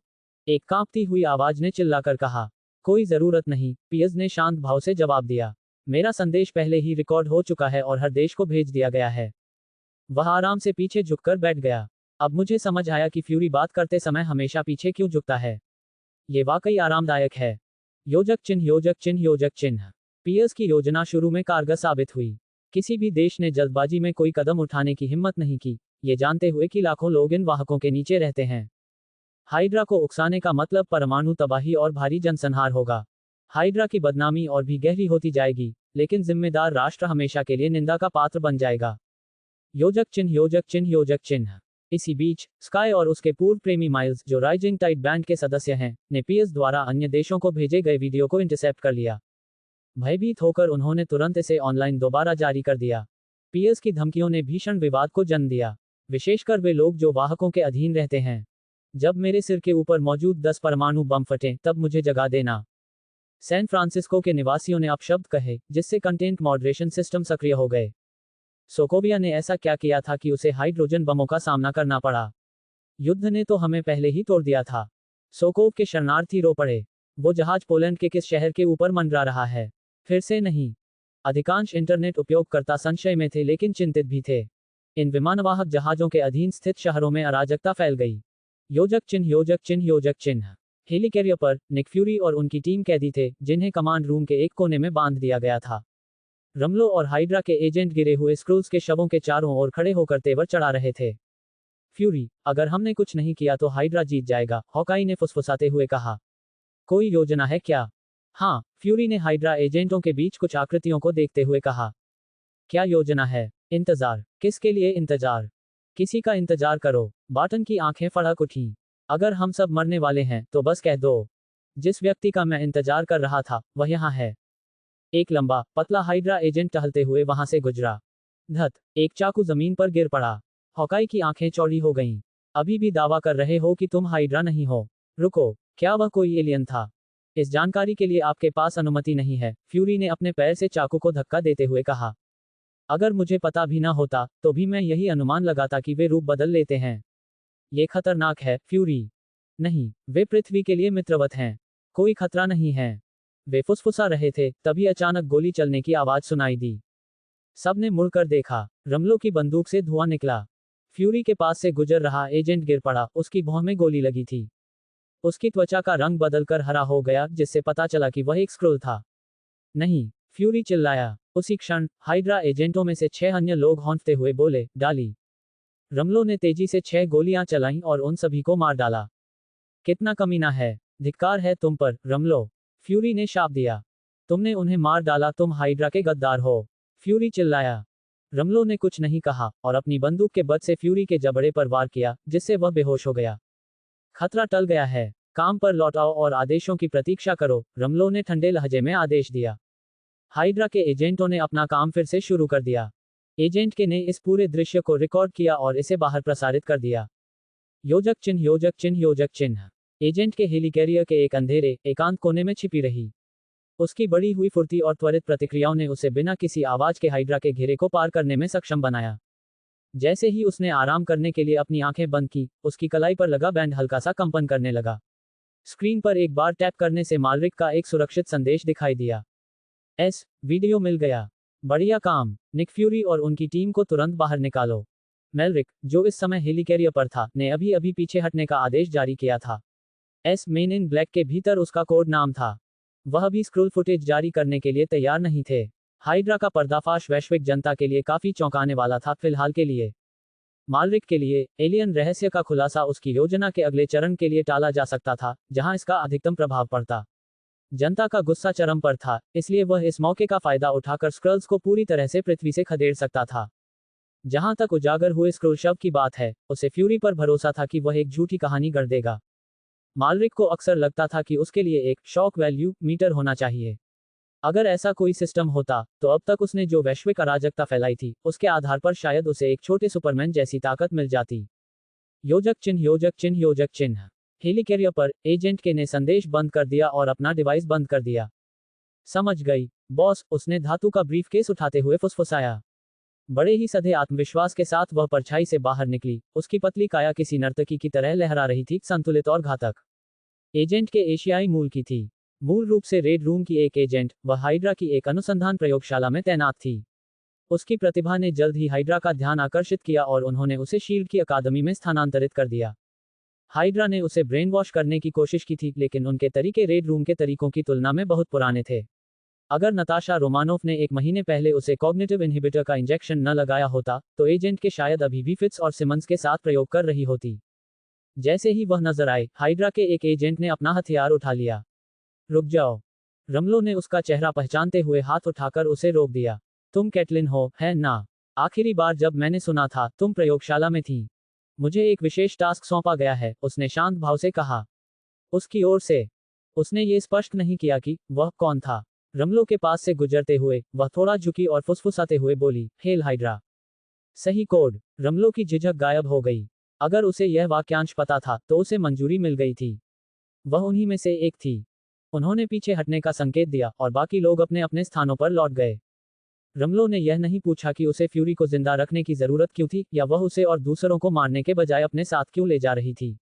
उसने बस देखा कि एजेंट के ने बड़ी आसानी से फ्यूरी को अपने कंधे पर उठा लिया, हॉकाई को एक हाथ में थाम लिया और हिल और शेरोन कार्टर को दूसरे हाथ के नीचे दबा लिया। फिर वह ऐसे चली गई जैसे कुछ हुआ ही ना हो। वह और भी शक्तिशाली हो गई है। शायद एक और विंटर सोल्जर। रमलो ने बुदबुदाया, लेकिन इस विचार पर जोर नहीं दिया। एजेंट के बिना किसी प्रतिरोध के क्विंजेट में सवार हो गया, चारों बेहोश एजेंटों को फर्श पर गिरा दिया और हैच को सील कर दिया। कुछ ही सेकंड बाद, जेट ने उड़ान भरी और हेलिकैरियर से रवाना हो गया। योजक चिन्ह, योजक चिन्ह, योजक चिन्ह। क्विंजेट के अंदर तनाव का माहौल था। बस यही है, हॉकाई ने रूखेपन से कहा। हमें किसी रेगिस्तान में ले जाया जाएगा और भाप बनकर उड़ जाएंगे। उसने विमान के अंदरूनी हिस्से का जायजा लिया। जाना पहचाना सा, वह ऐसे दर्जनों विमानों में सफर कर चुका था। शायद बाहर निकलने का कोई रास्ता हो। अभी हार मत मानो, कॉल्सन ने पायलट की सीट पर बैठी एजेंट के पर निगाहें गड़ाए हुए कहा। वह हाइड्रा जैसी नहीं लगती। ऐसा नहीं लगता, शेरन ने पूछा। वह बिना किसी विरोध के हमें बाहर ले गई। मुझे तो ये बिल्कुल हाइड्रा जैसा लग रहा है। वह निश्चित रूप से उन्नत है, शेरन ने केबिन की ओर देखते हुए कहा। अगर हमें यहाँ से जिंदा निकलना है, तो हमें एक योजना बनानी होगी और शायद जहाज के बाहरी हिस्से को भेदने का कोई तरीका भी। लेकिन कॉल्सन ने उसकी बात अनसुनी कर दी और खुद बोलने का फैसला किया। मैडम, क्या मैं पूछ सकता हूँ कि आप हमें कहाँ ले जा रही हैं? एजेंट के ने डैशबोर्ड पर नजर डाली। वार्सो, पोलैंड। हम पहुंच गए हैं। क्या? केबिन में मौजूद सभी लोग असमंजस में एक दूसरे को देखने लगे। फिर क्विंजेट की स्पीड धीमी हुई, वह धीरे से हवा में मंडराया और एक हल्के झटके के साथ नीचे उतरा। एजेंट के खड़ा हुआ, उसने कुछ सामरिक चाकू उठाए और उन्हें फर्श पर गिरा दिया। निक फ्यूरी को लेकर चले जाओ। हाइड्रा का ऑपरेशन अब मेन इन ब्लैक के नियंत्रण में है। मेन इन ब्लैक? बाकी सबने हैरानी से एक ही आवाज में पूछा। उन्होंने एक दूसरे को हैरानी भरी नजरों से देखा। उनमें से किसी ने भी ऐसे समूह के बारे में कभी नहीं सुना था। लेकिन फिर भी, उन्हें यह एहसास नहीं था कि शील्ड में भी हाइड्रा के सदस्य भरे पड़े थे। तो शायद यह इतना आश्चर्यजनक नहीं था। ठीक है, नहीं, फिर भी यह पागलपन ही था। 2 दिन पहले, शील्ड दुनिया की शीर्ष खुफिया एजेंसी थी। अब वे किसी और के खेल में नौसिखिए लग रहे थे। मैडम, क्या हम आपकी किसी तरह से मदद कर सकते हैं? कॉल्सन ने विनम्रता से पूछा। कोई जरूरत नहीं, एजेंट के ने बिना मुड़े कहा। उसने ब्रीफकेस खोला, कई कुंडी घुमाई, और गहरे रंग का खंडित कवच खुलकर उसके शरीर के चारों ओर फिट हो गया। कवच उसके शरीर पर एकदम फिट बैठ गया, लचीलेपन और शक्ति का एक बेजोड़ मेल। ये परिवर्तन बहुत तेजी से हुआ। एक सुरुचिपूर्ण एजेंट से एक शांत योद्धा में वह किसी भविष्य के युद्ध क्षेत्र से निकली हुई प्रतीत हो रही थी। उसकी पीठ और पैरों पर जेट इंजन सक्रिय हो गए और कुछ ही सेकंड में एजेंट के आसमान में उड़ गई और ऊपर हवा में गायब हो गई। ठीक है, क्या इसे टोनी स्टॉक ने बनाया है? हॉकाई ने हैरानी से पूछा। इस समय तक हर कोई जानता था कि आयरन मैन की तकनीक केवल उसी की थी, लेकिन यह बिल्कुल नया था। क्या वह हेलिकैरियर की ओर वापस उड़ान भर रही है? उड़ान के समय को देखते हुए हम अभी भी उसके निर्देशांक के करीब हैं, हिल ने कहा। उन्होंने आगे कहा, हमें आगे बढ़ना होगा। यहां से निकलकर फिर से संगठित होना होगा और हाइड्रा को रोकना होगा। हिल पहले से ही एक चाकू का इस्तेमाल करके खुद को खोल रही थी। बाकी लोग भी तेजी से पीछे आए, एक दूसरे को मुक्त किया और फ्यूरी को एक थप्पड़ मारकर जगाया। वे क्विंजेट से बाहर निकले और तभी उन्होंने देखा कि विशालकाय हेलिकैरियर ठीक उनके ऊपर मंडरा रहा था, इतना करीब कि उसका निचला हिस्सा भी दिखाई दे रहा था। सभी लोग अविश्वास से देखते रह गए। मादरचोद, हॉकाई ने बुदबुदाया। योजक चिन्ह, योजक चिन्ह, योजक चिन्ह। हेलिकैरियर शहर से महज 1000 मीटर ऊपर मंडरा रहा था। इतनी ऊंचाई पर इसका विशाल ढांचा नीचे मौजूद हर नागरिक को स्पष्ट रूप से दिखाई दे रहा था। यहां तक कि तोपों के छेद भी नजर आ रहे थे, जो इमारतों पर भयावह शैडो डाल रहे थे। वारसो में पूरी तरह से अराजकता फैल गई थी। हेलिकैरियर के नीचे स्थित अन्य 2 शहरों की तरह ये शहर भी दहशत की चपेट में था। सभी लेन बाएं, दाएं, ऑन रैंप और राजमार्ग भागते हुए वाहनों से भरी हुई थी। पोलैंड के सबसे सुनियोजित शहर में भी हर निकास मार्ग अवरुद्ध था। हवाई जहाज से निकलना सबसे अच्छा विकल्प माना जा रहा था, लेकिन बहुत देर हो चुकी थी। टिकटें तुरंत बिक गईं। आम नागरिकों को खतरे का एहसास होने से पहले ही अभिजात वर्ग ने उन्हें खरीद लिया था। हाइड्रा को इसकी परवाह नहीं थी। विशेषाधिकार का उनके लिए कोई महत्व नहीं था। हेलिकैरियर के नीचे से उड़ान भरने की कोशिश करने वाले किसी भी विमान को चेतावनी दी जाती थी। यदि वे बात नहीं मानते थे तो विमान रोधी तोपों से गोलीबारी शुरू हो जाती थी। कुछ ही मिनटों के भीतर उड़ान भरने की हिम्मत करने वाली हर उड़ान को जबरदस्ती हवाई अड्डे पर वापस भेज दिया गया। वे कुछ धनी लोग जो नकदी, दस्तावेजों या यहां तक कि कलाकृतियों से भरे बक्सों के साथ भागने में कामयाब रहे थे, अब हवाई अड्डे के कर्मचारियों के साथ टर्मिनलों से बाहर निकल रहे थे। लेकिन निकास मार्ग अवरुद्ध थे। जिन लोगों की उड़ानें छूट गई थीं या जो किसी उड़ान को हाईजैक करने की उम्मीद में थे, वे हताश होकर इलाके में उमड़ पड़े थे। सड़कें वाहनों से भर गई थीं। आवागमन पूरी तरह ठप हो गया था। वारसो शहर ठप पड़ गया था और उन सब के ऊपर हेलिकैरियर एक तलवार की तरह मंडरा रहा था, मानो गिरने के लिए तैयार हो। योजक चिन्ह, योजक चिन्ह, योजक चिन्ह। अराजकता के सामने धनी और शक्तिशाली लोग भी शक्तिहीन हो गए थे। मंडराते हुए हेलिकैरियर से हमले के डर से उन्होंने हेलीकॉप्टरों का इस्तेमाल करने का जोखिम नहीं उठाया। इसके बजाय उनके पास अपनी लग्जरी कारों में वापस लौटने और बाकी सभी की तरह जाम में फंसे ट्रैफिक का पीछा करने के अलावा कोई विकल्प नहीं था। विडंबना यह है कि उनकी बेबसी ने आम जनता को एक अजीब तरह की राहत दी। अमीरों को आम नागरिकों की तरह ही परेशानी में फंसा देखकर शहर में फैल रही दहशत कुछ हद तक शांत हुई। कुछ लोग अपनी कारों की छतों पर चढ़ गए और हॉर्न बजाते वाहनों के अंतहीन सागर को निहारने लगे। फिर उन्होंने पीछे मुड़कर देखा तो उन्हें राजनेताओं और अभिजात वर्ग के स्वामित्व वाली लिमोजीन और बख्तरबंद गाड़ियां भी बाकी सभी की तरह कतार के अंत में दिखाई दी। किसी ने बियर की बोतल खोली और कड़वी हंसी के साथ उसे ऊपर उठाया। आखिरकार, किसी भी क्षण उनके सिर पर परमाणु बम का खतरा मंडरा सकता है। स्कूल में जिस तरह के प्रलयकारी ज्ञान में उन्होंने कभी दिलचस्पी नहीं दिखाई, वह अचानक उनकी उंगलियों पर था। कुछ ही सेकंड में गूगल पर मिल गया। इंटरनेट परमाणु विस्फोट के दायरे और विकिरण क्षेत्र दर्शाने वाले चार्टों से भरा पड़ा था। हर कोई समय की टिक टिक महसूस कर सकता था। लेकिन फिर एक बदलाव आया। अगर उन्हें मरना ही था तो कम से कम तथाकथित अछूत अरबपति, भ्रष्ट अधिकारी, वे लोग जो आमतौर पर रंगीन शीशे के पीछे सुरक्षित रहते हैं, भी उनके साथ ही मरने वाले थे। अचानक मृत्यु इतनी बुरी बात नहीं लगने लगी। ट्रैफिक में, चाहे वह कोई निर्माण श्रमिक हो, कोई किशोर हो या छड़ी लिए कोई दादी माँ हो, लोग जाम के पीछे की ओर देखते थे। अगर उन्हें कोई ऐसा व्यक्ति दिख जाता जिसे वे समाचारों में देखते थे, कोई सेनेटर, कोई सीईओ, तो वे अपनी कार की छत पर हाथ पटकते और चिल्लाते, भाड़ में जाए, अगर आज हमारी मौत हो ही रही है तो हम इन कमीनों को अपने साथ ले जाएंगे। और यह वारसो में सिर्फ एक गली का कोना था। लाखों की आबादी वाला एक शहर अब ढह रहा था। सार्वजनिक सेवाएं लगभग ठप पड़ी थीं और कानून व्यवस्था लंबे समय से चरमरा रही थी। पूरे शहर को स्वतः ही खाली कराया जा रहा था, लेकिन सड़कें जाम थीं और व्यवस्था पूरी तरह से चरमरा गई थी। गलियों से चीखें गूंज रही थीं, दुकानों में लूटपाट हो रही थी और बीच बीच में गोलियों की आवाजें सुनाई दे रही थीं। और यह घटना पीएस की धमकी के ऑनलाइन जारी होने के मात्र 30 मिनट बाद हुई। अगर हालात ऐसे ही बिगड़ते रहे तो शहर को नष्ट करने के लिए परमाणु बम की जरूरत नहीं पड़ेगी, ये काम तो उसके अपने नागरिक ही कर देंगे। योजक चिन्ह योजक चिन्ह योजक चिन्ह। मालरिक चुपचाप वारसो के ऊपर से उड़ता रहा। उसके नीचे धुआं और आग आसमान में उठ रही थी। गाड़ियों के हॉर्न एक अंतहीन शोक गीत की तरह बज रहे थे, जो दम घोंटने वाली हवा में एक मरते हुए जानवर की तरह गूंज रहे थे। बिना स्पीड धीमी किए वह और ऊपर की ओर उड़ता गया और एजेंट के सिग्नल को पकड़ लिया। उसने अभी अभी फ्यूरी की टीम को सुरक्षित स्थान पर पहुंचाने का काम पूरा किया था। अलग होने से पहले उन्होंने आकाश में एक मौन अभिवादन किया। मालरिक हेलिकैरियर की ओर बढ़ा। एजेंट के हवा में मंडराती रही और उसने अपने कवच में लगे ब्रॉडकास्ट मॉड्यूल को सक्रिय कर दिया। एक उच्च रिजोल्यूशन लाइव फीड उपग्रह के माध्यम से प्रसारित होना शुरू हो गया। सिग्नल सीधे राइजिंग टाइड के स्काई फोर्ट्रेस पर स्ट्रीम हुआ, जहां एजेंट एम ने टाइड लेबल वाला एक गोपनीय वाटरमार्क जोड़ा और इसे प्रमुख वेबसाइटों और ऐप्स के होम पेज पर प्रसारित कर दिया। यह महज एक लीक नहीं थी, यह एक रणनीतिक प्रसारण था। इन एजेंट्स ने रातों रात एक सुपरहीरो पीआर एजेंसी खड़ी कर दी थी। नए मीडिया के क्षेत्र में वे सिर्फ ऑपरेटर नहीं थे, बल्कि वे माहिर रणनीतिकार थे। उन्होंने फिल्म निर्माण, संपादन, कथा नियंत्रण और सोशल मीडिया प्रबंधन को अनुभवी पेशेवरों की तरह संभाला। यहां तक कि इस लीक के लिए राइजिंग टाइड को दोषी ठहराने का फैसला भी मालरिक का नहीं था। राइजिंग टाइड में मौजूद उनके एक एजेंट ने खुद इसका सुझाव दिया था और कहा था कि समूह इसका श्रेय लेना चाहेगा। वह गलत नहीं थी। योजक चिन्ह योजक चिन्ह योजक चिन्ह। 30 मिनट बाद इंटरनेट भावनाओं का युद्ध क्षेत्र बन गया था। कुछ लोगों ने इस स्टेटस का मजाक उड़ाया, कुछ ने हाइड्रा की निंदा की, जबकि कुछ ने आश्चर्यजनक रूप से उनका समर्थन किया। लेकिन सबसे मुखर आवाजें उन 3 शहरों से आई जो हेलिकैरियर के नीचे दबे हुए थे। बचे हुए लोगों ने दहशत में डूबने की अपनी कहानी को लाइव ब्लॉग पर लिखना शुरू कर दिया। जिस क्षण उन्होंने भागने का फैसला किया, उस क्षण से लेकर रुकी हुई गाड़ियों के ट्रैफिक में फंसे रहने की निराशा तक, और अंत में यह महसूस करने की मजबूरी तक कि रात होने से पहले बचने का कोई रास्ता नहीं है। कुछ लोगों ने सोशल मीडिया पर अपनी वसीयत लिखी। कुछ अन्य लोगों ने कैमरे के सामने घुटने टेक कर बाइबल से प्रार्थनाएं पढ़ी और ईश्वर से सुरक्षा की याचना की।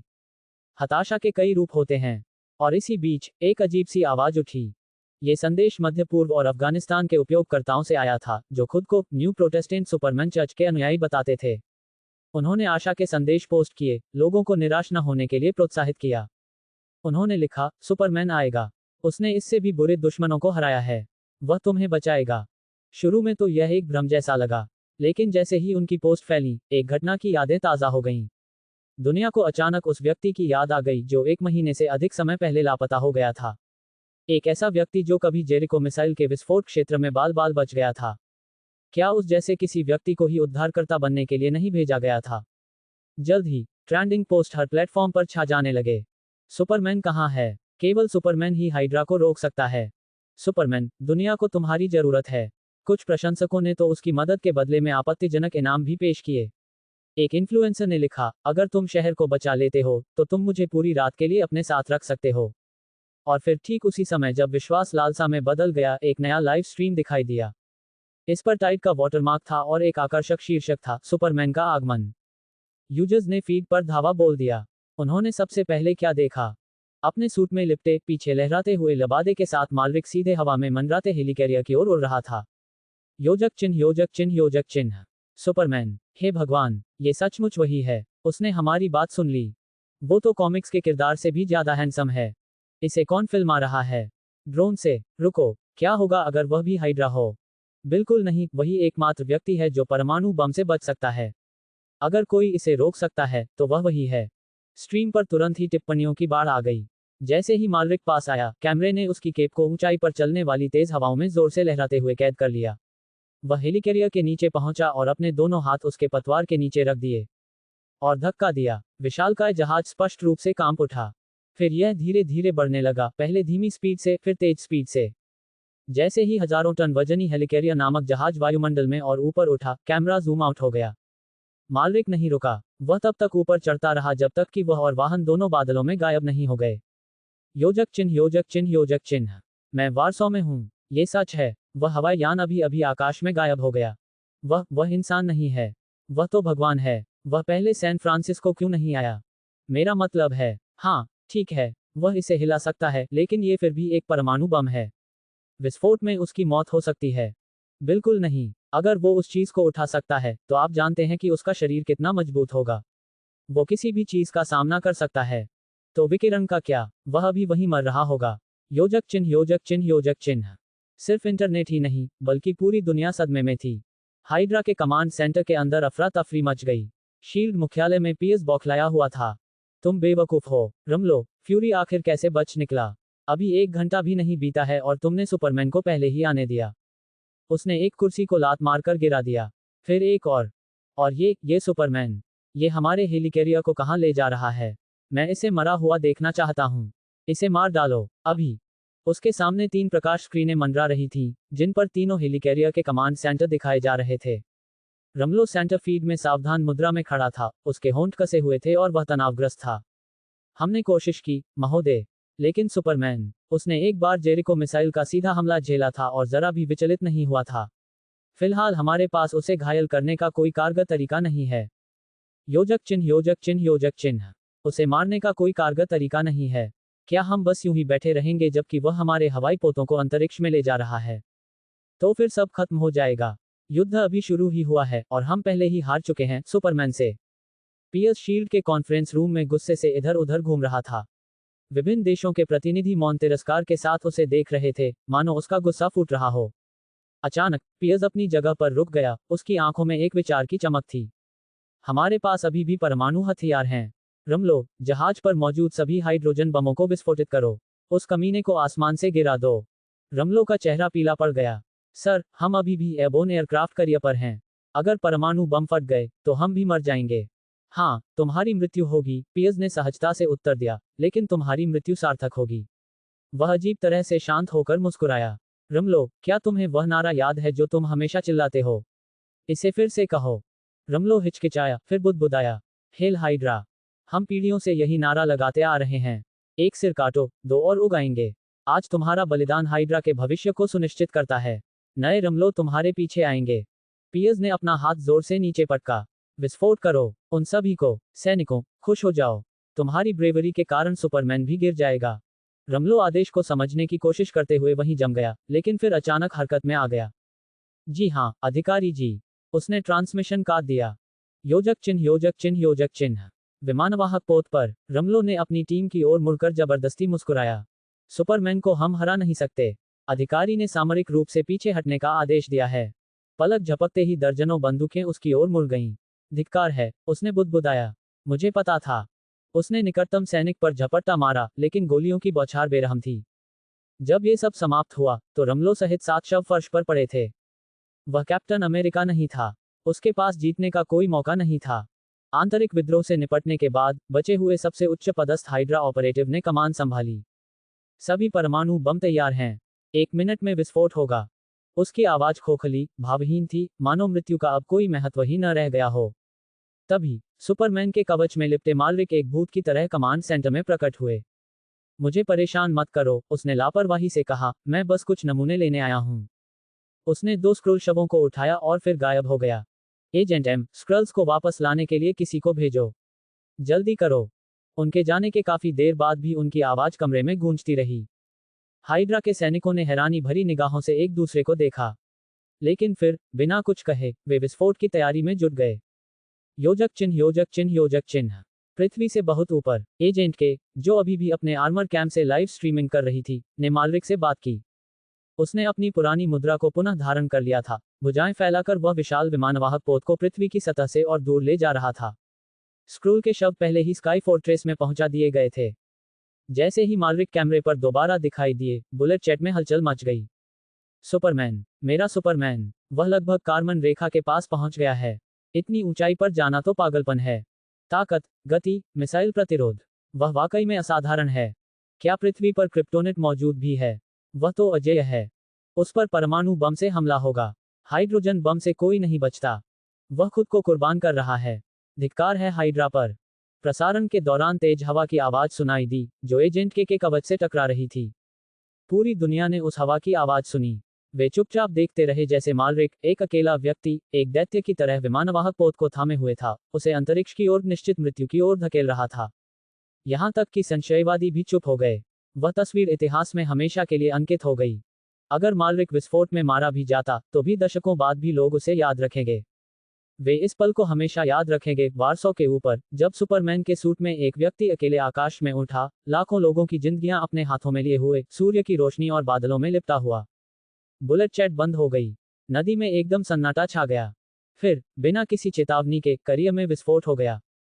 जहाज से सफेद रोशनी की एक तेज चमक निकली, मानो वह दूसरा सूर्य हो, और वह भयावह स्पीड से फैलती चली गई। हाइड्रोजन बम सक्रिय हो चुका था। विस्फोट की गूंज पूरे आकाश में फैल गई और सब कुछ भस्म कर दिया। आग का गोला तेजी से ऊपर की ओर बढ़ा और अपने दायरे में आने वाली हर चीज को वाष्पीकृत कर दिया, यहां तक कि इसके दायरे में आने वाले उपग्रह भी विद्युत चुंबकीय झटकों और विकिरण से प्रभावित हुए। लाइव फीड में गड़बड़ी हुई और वह बीच में ही बंद हो गई। एजेंट के का कवच, जिसे टोनी स्टॉक ने बनाया था और अत्यधिक विकिरण से बचने के लिए मजबूत किया गया था, किसी तरह रिकॉर्डिंग जारी रखने में कामयाब रहा, लेकिन बड़ी मुश्किल से। ईएमपी पल्स के कारण उसके उपकरण झिलमिला रहे थे और सिस्टम रीबूट हो रहे थे। फिर भी फुटेज सुरक्षित थी, लेकिन एजेंट के को साजो सामान की कोई परवाह नहीं थी। उसकी निगाहें ऊपर भड़कती आग पर टिकी हुई थीं। वह ऊपर की ओर घूर रही थी, उसका दिल तेजी से धड़क रहा था। फिर वातावरण में बदलाव आया। एक तूफान आसमान में कहर बरपाते हुए मशरूम के आकार के बादल को उड़ा ले गया और भयंकर बल के साथ धुआं और आग बिखेर दी। विस्फोट के केंद्र से मालरिक बाल बाल बच निकले। योजक चिन्ह, योजक चिन्ह, योजक चिन्ह। इंटरनेट वापस आने पर बंद पड़ा हुआ स्ट्रीम अचानक फिर से चालू हो गया। वो ठीक है, वह जीवित है ना?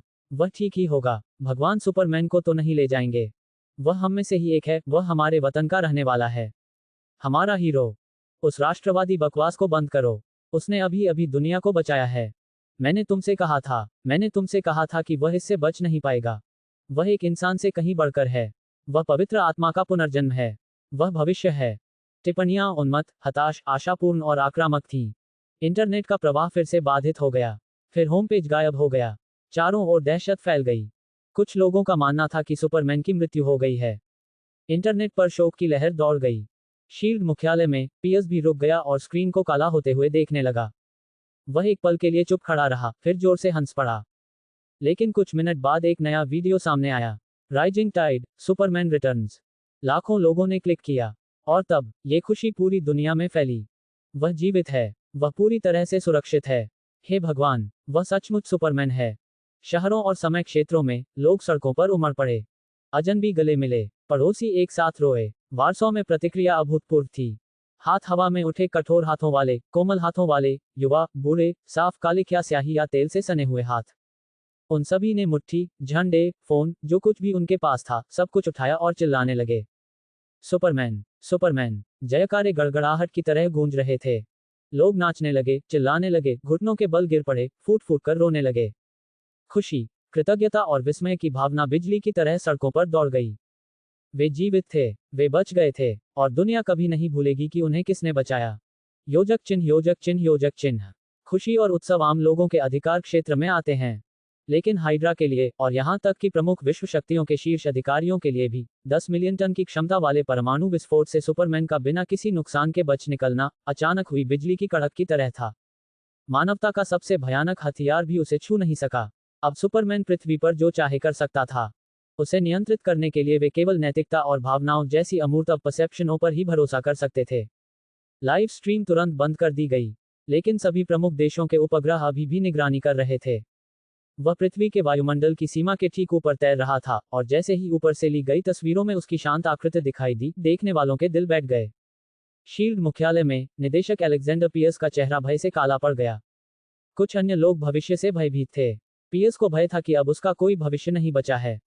ये सुपरमैन कहां से आ गया? उसे आज ही मरना होगा। गोलीबारी जारी रखो। बचे हुए 2 हेलिकैरियरों के परमाणु बमों को उस पर निशाना बनाओ, सब कुछ दाग दो। वह चीख उठा, उसकी माथे की नसें फूल गईं। वह एक और वार बर्दाश्त नहीं कर सकता। वह सिर्फ दिखावा कर रहा है, मुझे पता है। अचानक सैटेलाइट फुटेज में सुपरमैन हिलता हुआ दिखाई दिया। उसने धरती की ओर नीचे देखा, मानो कुछ क्वेस्ट रहा हो। फिर एक उल्कापिंड की तरह वह वायुमंडल की ओर गोता लगाने लगा। वह क्या कर रहा है? उसका पीछा करो, मुझे उस पर लगे सभी कैमरों की फुटेज दिखाओ, पियर्स चिल्लाया। मालरिक अब अपने इरादे को छुपाए बिना ने जानबूझकर अपनी स्पीड धीमी कर दी ताकि उपग्रह उसका पीछा कर सकें। अंततः वह पोलैंड में हाइड्रा के अड्डे के ऊपर मंडराने लगा। घने जंगल से घिरा वह स्थान, मीलों तक कोई नागरिक नहीं था। सैटेलाइट फीड से पियर्स ने तुरंत उस स्थान को पहचान लिया। पोलिश अड्डा, मैडम हाइड्रा वहीं है। धिक्कार है, क्या वह सचमुच हम सबको खत्म कर देगा? उसने अपने दांत पीस लिए। अड्डे के अंदर मैडम हाइड्रा आसमान में मंडराती आकृति को घूर रही थी, उसका चेहरा पीला पड़ गया था। पियर्स, वो बेवकूफ, सिर्फ चीजों को और खराब करने में माहिर है। जल्दी करो, संपर्क स्थापित करो। सुपरमैन को कहो कि वह जल्दबाजी में कोई कदम न उठाए। हम बात कर सकते हैं, हम आत्मसमर्पण करते हैं। वह नाटक नहीं कर रही थी। वह स्टेटस को भली भांति समझ रही थी। अब आत्मसमर्पण ही एकमात्र विकल्प था। इसके अलावा अगर वह सुपरमैन के करीब पहुंच पाती तो शायद हाइड्रा की हार अंत नहीं होती। उसे अपने चैप्टर आर्म पर पूरा भरोसा था। कोई भी पुरुष कभी भी उसके चैप्टर आर्म से खुद को बचा नहीं पाया था। लेकिन इससे पहले कि उनका संदेश आगे पहुंचाया जा सके, सुपरमैन हिल गया। उपग्रहों ने सब कुछ रिकॉर्ड कर लिया। विश्व के नेता खड़े हो गए, उनकी निगाहें स्क्रीन पर टिकी हुई थीं। सुपरमैन ने लगभग लापरवाही से अपना दाहिना हाथ पीछे खींच लिया।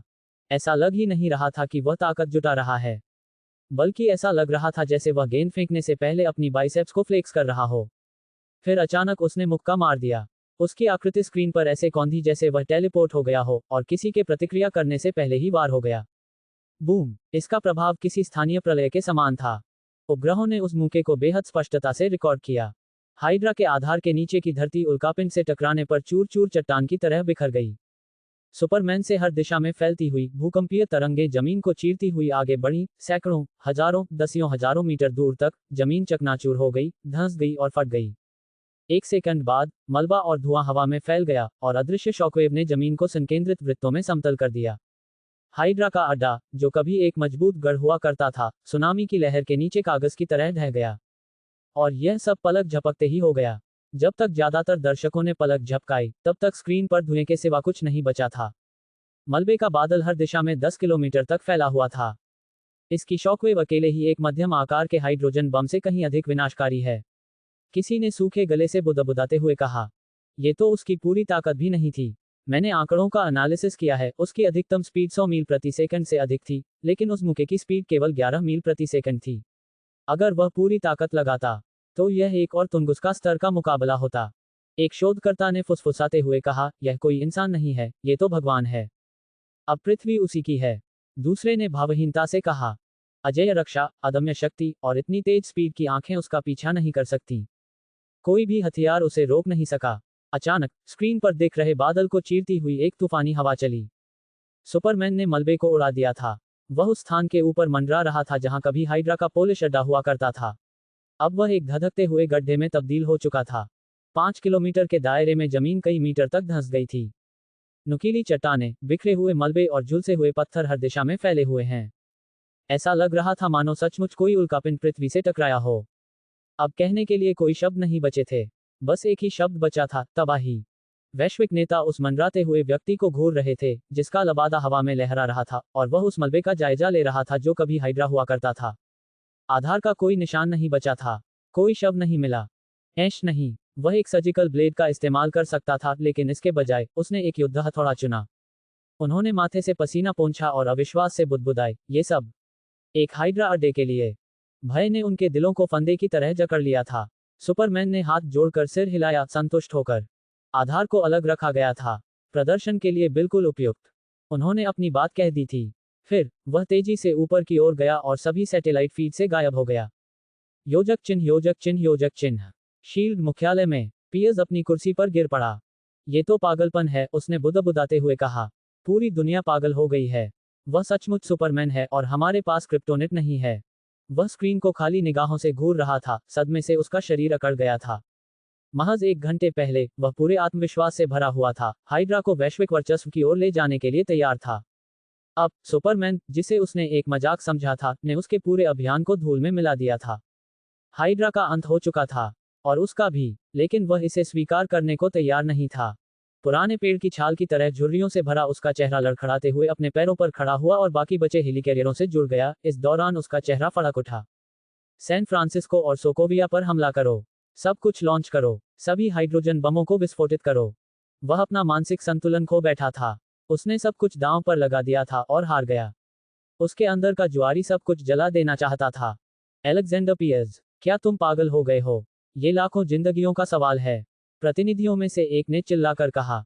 पागल, पियर्स ने ठंडी हंसी हंसते हुए कहा। तुम्हें लगता है कि मैं पागल हूं? ये पूरी दुनिया पागल हो गई है।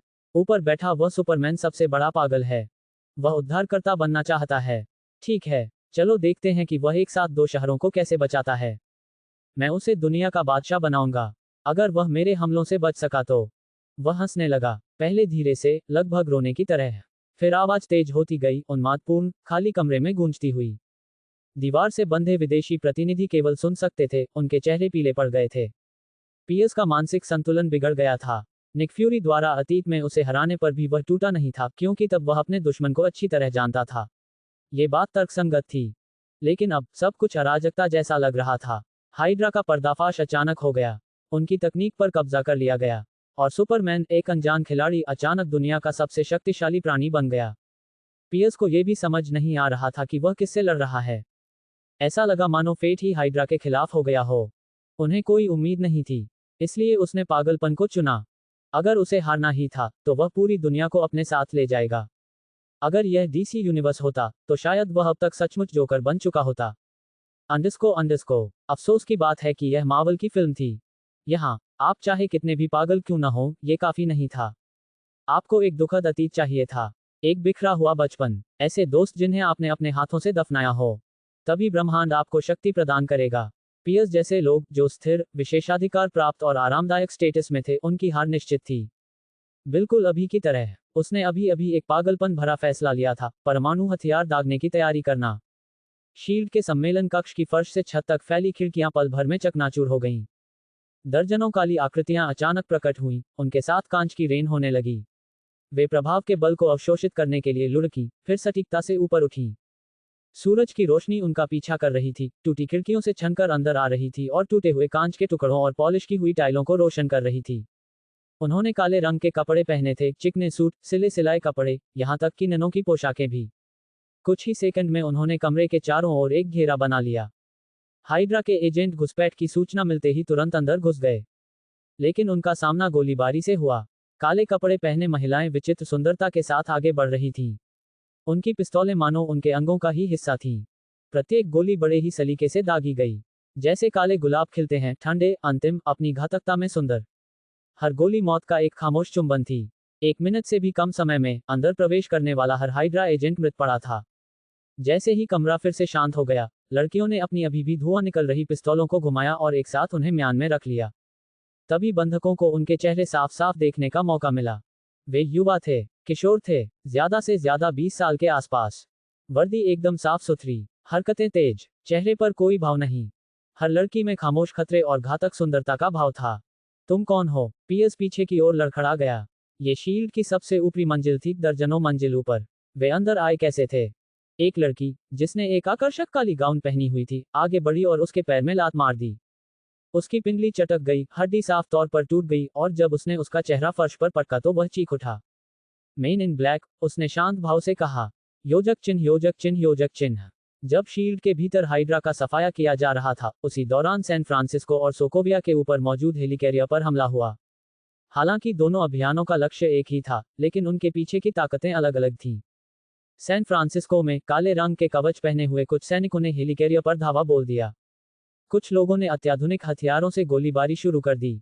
कुछ अन्य लोगों ने अपने कवच उतार दिए और आमने सामने की लड़ाई लड़ी, जिसमें उन्होंने एक ही बार में दुश्मनों की लहरों को खदेड़ दिया। हाइड्रा को प्रतिक्रिया करने का मौका मिलने से पहले ही, हेलिकैरियर को 3 मिनट से भी कम समय में सुरक्षित कर लिया गया था। ऑपरेटिव्स ने स्टील्थ सिस्टम को सक्रिय कर दिया और जहाज आकाश में गायब हो गया। सोकोविया के ऊपर, आयरन मैन 4 अन्य लाल और सुनहरे रंग के बख्तरबंद सूटों के साथ पहुंचा। सैन फ्रांसिस्को हमले के विपरीत, ये हमला संख्या की तुलना में सटीकता पर अधिक निर्भर था। लैंडिंग के बाद, उन्होंने मिसाइल लॉन्च सिस्टम को नष्ट कर दिया और जहाज पर मौजूद हाइड्रोजन बमों को निष्क्रिय कर दिया। डेक से लेकर अंदरूनी हिस्से तक, टोनी स्टॉक गलियारों में लड़ता हुआ आगे बढ़ा, अपने पीछे झुलसे हुए गलियारे और टूटी हुई दीवारें छोड़ता चला गया। हाइड्रा के पास जीतने का कोई मौका ही नहीं था, लेकिन टोनी को पहुंचने में थोड़ी देर हो गई। वह प्लाज्मा तोपों की गर्जना करते हुए कमांड सेंटर में घुस गया और आखिरी गार्ड को मार गिराया, लेकिन तभी उसे अपने HUD पर एक भयावह सच्चाई का एहसास हुआ। हाइड्रा के एजेंटों ने मरने से पहले जहाज के सिस्टम को नुकसान पहुंचाया था। हेलिकैरियर का प्रणोदन तंत्र खराब हो गया था। जहाज नीचे गिर रहा था।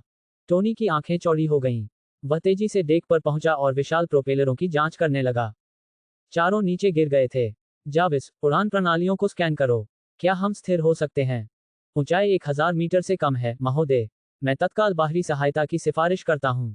मालरिक इस समय 8 मिनट दूर। मैं इसे 5 मिनट में ठीक कर सकता हूं। 7, 6, 5। अरे चुप रहो, मैलरिक। मैलरिक, अपना केप इधर लाओ। टोनी ने पिछले कई सालों में जितनी जोर से चीख मारी थी, उससे भी ज्यादा जोर से चीख मारी। अपने थ्रस्टर्स की पूरी क्षमता का उपयोग करते हुए उसने समय खरीदने की उम्मीद में हेलिकैरियर के नीचे गोता लगाया। लेकिन जैसे ही वह तल पर पहुंचा, उसने उसे देखा। मालरिक, जिसका लबादा हवा में लहरा रहा था, पहले से ही जहाज के नीचे था और एक हाथ से उसे थामे हुए था। टोनी ने गहरी सांस छोड़ी। मालरिक ने मुस्कुराते हुए कहा, वह कौन था जिसने कसम खाई थी कि वह मुझसे दोबारा कभी मदद नहीं मांगेगा। टोनी के पास पलटकर जवाब देने की भी हिम्मत नहीं थी। उसने बस सिर हिलाया और हौंकते हुए पसीने से तरबतर होकर उसके बगल में तैरने लगा। उसने नीचे की ओर देखा। हेलिकैरियर जमीन से मुश्किल से 100 मीटर ऊपर था। नीचे मौजूद लोग दहशत में इधर उधर भागने लगे। कुछ चीखने लगे, कुछ अपनी जगह पर जम गए। आकाश में गिरते हुए शहर का भयावह दृश्य ऐसा था जिसे कोई भी दोबारा देखना नहीं चाहता था। और फिर भी इस विशालकाय जहाज की शैडो में मालरिक एक प्रकाश स्तंभ की तरह खड़ा था।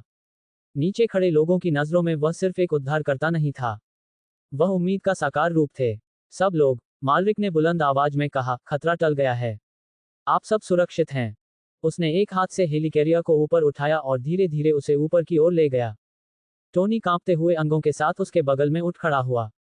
अपनी बढ़ी हुई सहनशक्ति के बावजूद उसे ऐसा लग रहा था कि उसका शरीर कभी भी जवाब दे सकता है।